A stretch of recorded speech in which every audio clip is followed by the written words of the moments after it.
Et si on regardait un film où personne ne parle, mais où tout le monde comprend?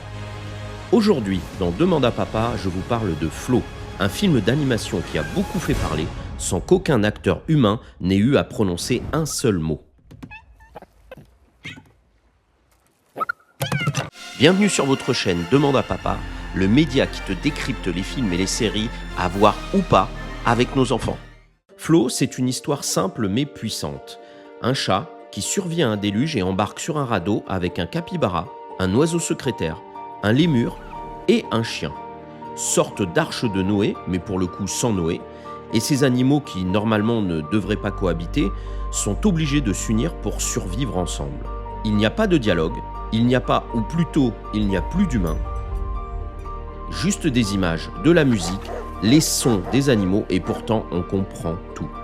Chaque animal a sa personnalité et ses habitudes, ses réflexes. Alors ce qui est amusant, c'est de décrypter la personnalité de chaque animal grâce à ses attitudes et ses regards.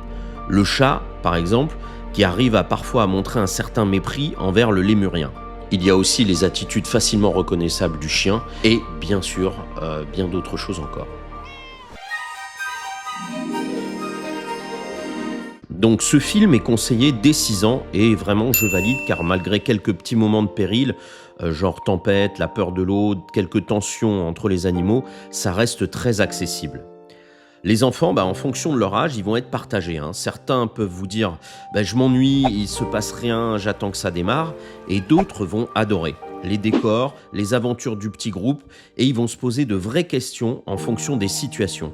Ils vont se demander pourquoi il n'y a pas d'humains, pourquoi un déluge, pourquoi une montée des eaux et encore 1000 questions.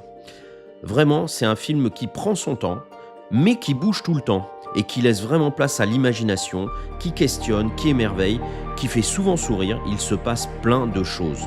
Et surtout, dans les attitudes et les relations entre les animaux. Ce genre de film pourrait, comme ça de prime abord, paraître triste, mais c'est vraiment pas le cas, bien au contraire. Mis à part quelques séquences touchantes qui vont faire appel au deuil ou à la perte, mais plus en mettant en scène une métaphore qu'en étant démonstratif. Donc, l'intérêt, c'est de le voir évidemment avec les enfants, c'est de pouvoir partager avec eux ce qu'ils ont ressenti à tel ou tel moment. C'est un film qui te rapproche de la nature, il est très poétique et onirique, avec des décors incroyables. Parfois, on se demande même si on est encore sur Terre ou dans un monde imaginaire, justement. Et ça va impressionner les kids et les embarquer dans l'histoire. C'est un film qui apporte aussi des messages très clairs. Sortir de sa zone de confort. Le plus grand des changements, ça va être justement pour notre petit chat qui va devoir dépasser sa peur primale et native de se retrouver dans un monde totalement recouvert par les eaux. Et le titre du film, je vous le rappelle, c'est Flow, le chat qui n'avait plus peur de l'eau. Ça parle d'entraide. Des espèces très différentes doivent apprendre à coopérer et c'est parfait pour discuter ensuite de solidarité, de persévérance et de gratitude. Ça stimule l'attention. Ici, vous n'allez pas avoir des blagues faciles, pas de dialogue. Les enfants observent. C'est une expérience rare et très riche. Ça ouvre aussi à l'écologie, clairement, et au changement climatique. Un monde englouti, les animaux qui héritent de la Terre, c'est vraiment un terrain idéal pour discuter nature et environnement sans donner de leçons trop moralisatrices.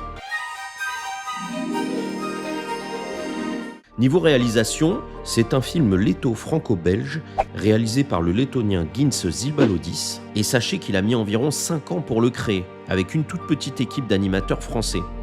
Et c'est un film qui a été réalisé depuis un logiciel qui s'appelle Blender. C'est un logiciel qui est totalement gratuit et libre d'accès, comme quoi pas besoin de moyens énormes pour le faire, mais juste du talent.